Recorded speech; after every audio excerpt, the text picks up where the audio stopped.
of the most unsettling experiences for high-achieving corporate women is this quiet realization. The career that once made sense no longer fits the person you are becoming. Not dramatically, not suddenly, but gradual. Something shifts internally. Your priorities evolve. Your tolerance for certain environments decreases. Your curiosity about new directions increases. And suddenly, you find yourself asking a question you never expected to ask. Who am I becoming now?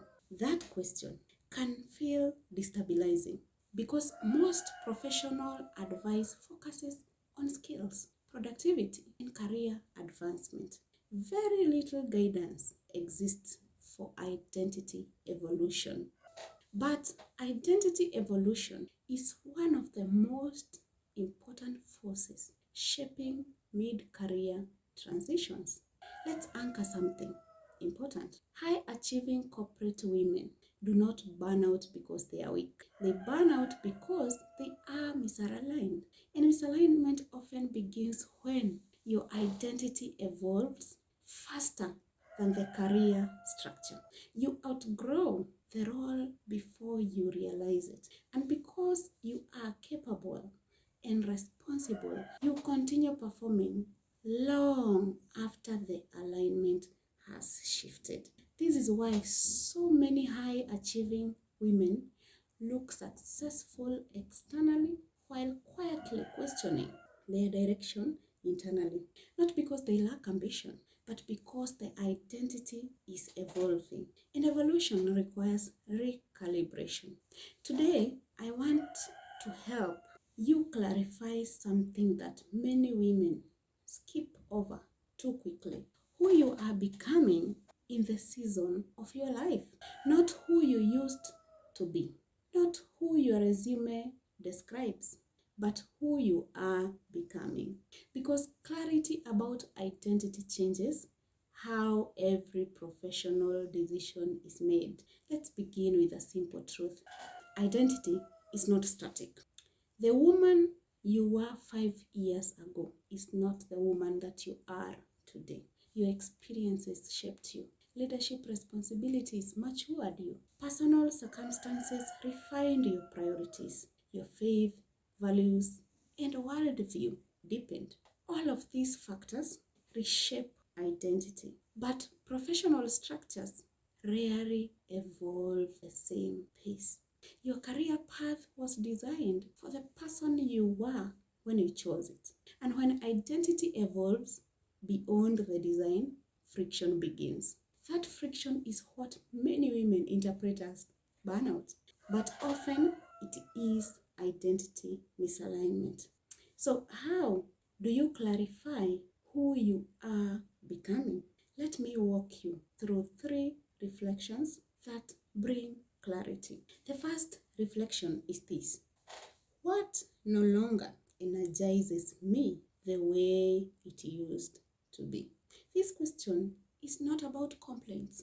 It is about observation. Look at the responsibilities that once felt meaningful, the projects you once enjoyed, the environment that once motivated you. Now ask yourself honestly, do they still energize you the same way, or do they feel heavier than they once did? Many high-achieving women try to ignore this signal. They tell themselves, this is just part of growing up. This is just what leadership requires. And sometimes that is true. But sometimes the loss of energy is not about maturity. It is about misalignment. But sometimes the loss of energy is not about maturity. It is about misalignment. Energy is information. What energizes you often reflects your natural alignment. What consistently drains you often reflects friction between identity and environment. So instead of dismissing those signals, begin observing them. They reveal clues about the direction your identity is moving. The second reflection is this: what values have become non-negotiable for me. Early in your career, many things feel negotiable. Work hours, leadership style, organizational culture, decision-making structures, you adapt easily. But as you mature professionally and personally, certain values solidify. Integrity becomes non-negotiable. Alignment with purpose becomes non-negotiable. The type of leadership environment you can tolerate narrows. The way you want to contribute becomes clearer. And once those values solidify, environments that contradict them become exhausting. Not because you cannot function within them, but because functioning within them requires internal compromise. High achieving women can tolerate compromise for a while, but sustained compromise eventually produces emotional fatigue. So ask yourself, what values have become non-negotiable for me now? Not 5 years ago, now. Because values clarify direction, and direction reduces confusion. The third reflection is perhaps the most powerful. What kind of impact do I want my work to have now? Impact evolves with identity. Early in your career, impact may have meant achievement, recognition, responsibility, influence, but as your identity matures, the definition of it often shifts. You may become more focused on meaningful contribution, long-term influence, mentorship, integrity in leadership, work that aligns with a deeper purpose. When your definition of impact changes, your career priorities begin to change as well. And if your career role no longer reflects that evolving definition, you begin feeling the tension. Not because your work is unimportant, because it no longer reflects the impact you feel called to make. That tension is not weakness, it is awareness. Now, here is where many women make a mistake. They interpret identity evolution as a signal to immediately change everything. Quit the job, change industries, start over, but evolution does not automatically require reinvention. Sometimes it requires recalibration. Sometimes it requires redesigning how you occupy your role.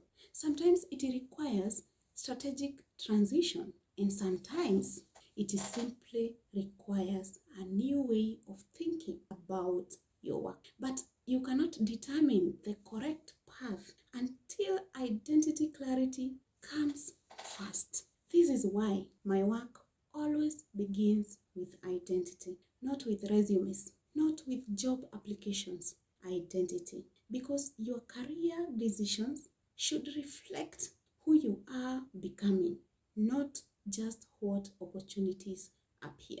Through the RTS method, realign, transition, sustain, we move in sequence.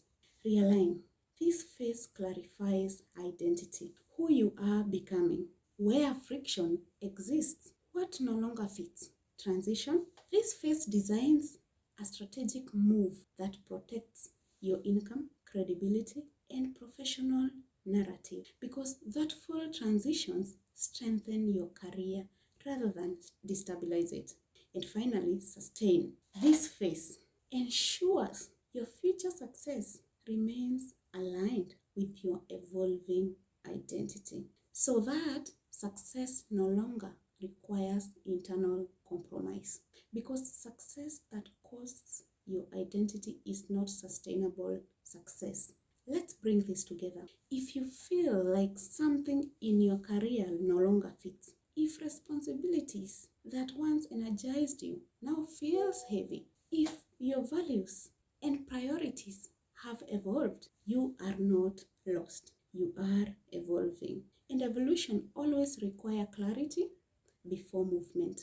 So instead of rushing towards the next opportunity, pause long enough to ask, what no longer energizes me? What values have become non-negotiable?